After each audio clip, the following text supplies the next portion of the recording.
सुप्रभात श्रोता बंधु आज प्रसंग आपण एक उद्देश्य निमंते आसी अछंती। आमेन। आज मनोनीत शास्त्रांश एफिसिय मंडली निकटकू साधु पाउलंकर पत्र 2 पर्व 10 पद।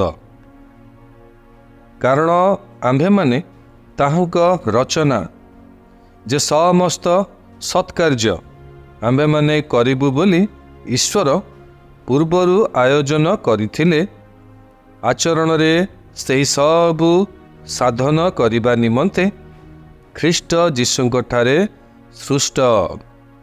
आमेन। मोर प्रिय श्रोता बंधु आपणक जीवन पाई ईश्वरंकर एक उद्देश्य अछि।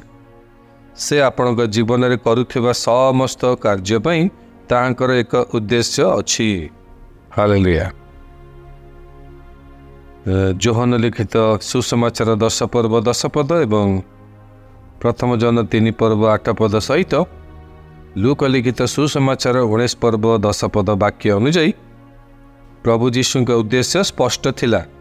से पितांक इच्छा पूर्ण करने को आसीथिले। Praise the Lord. आपण जानिबा आवश्यक जे आपण एक उद्देश्य पई जन्म होई अछंती। आपणकर स्वर्गीय पितांकर इच्छा सफल करने निमंते आसी अछंती। आमेन। आमे माने साउलंक विषय जानू जे कि पाउल नाम रे परिचित अटंती। जहाँकर दमेशक को जीवा बाटरे प्रभुंक सहित साक्षात होइतिला। प्रभु ताहांकु नाम धरी डाकिले एवं कहिले मु तुमको मोर जड़े सेवक और साक्षी स्वरूप करने उद्देश्य रे तुम निकटरे निजक प्रकाश करियछि। प्रेरित पुस्तक 26 पर्व 12 पदरु 18 पद। आपण निजर उद्देश्य आविष्कार करियछन्ति कि मोर प्रिय श्रोता बंधु आपण जानि अछन्ति कि आपण काहेकि एही पृथ्वी रे जन्म लाभ करियछन्ति। जदि जानि नाहंति तेबे आज प्रभुंकु पचारंतु। से आपण को कहिबे। आपण तांको सहित चलिला बेले से आपण को तांकर निज उद्देश्य रे कढ़ाई नेबे एवं से जहा करिबाकू आपण को आह्वान करंती ताहा करंतु। आमेन। प्रभु आरंभर योजना करियछन्ति जे आपण ताहांकर सेवा करिवे एवं तांको पई बंचिबे। आमेन। एई उद्देश्य आपणक हृदय रे प्रतिष्ठित हेउ एवं आपण जीवन रे जहा किछि करंतु तांक गौरव और महिमा निमंते करंतु। आमेन। ईश्वर आपणकु आज वाक्य द्वारा विशेष भाव आशीर्वाद करंतु। आसंतु स्वीकारोक्तिर समय मध्य को जीवा स्वीकारोक्ति करिबा। मो पछे पछे आपण एई स्वीकारोक्ति करंतु। मो एही समय रे जगत रे अछि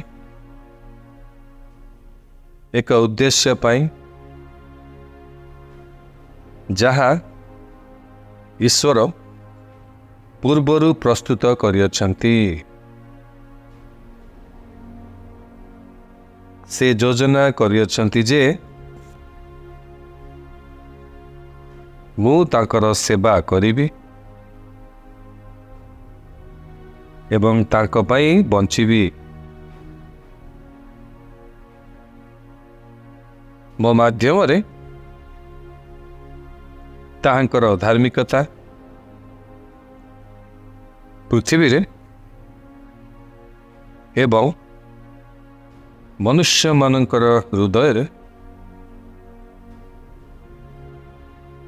प्रतिष्ठित हेबो। जीशुंक नाम रे आमेन।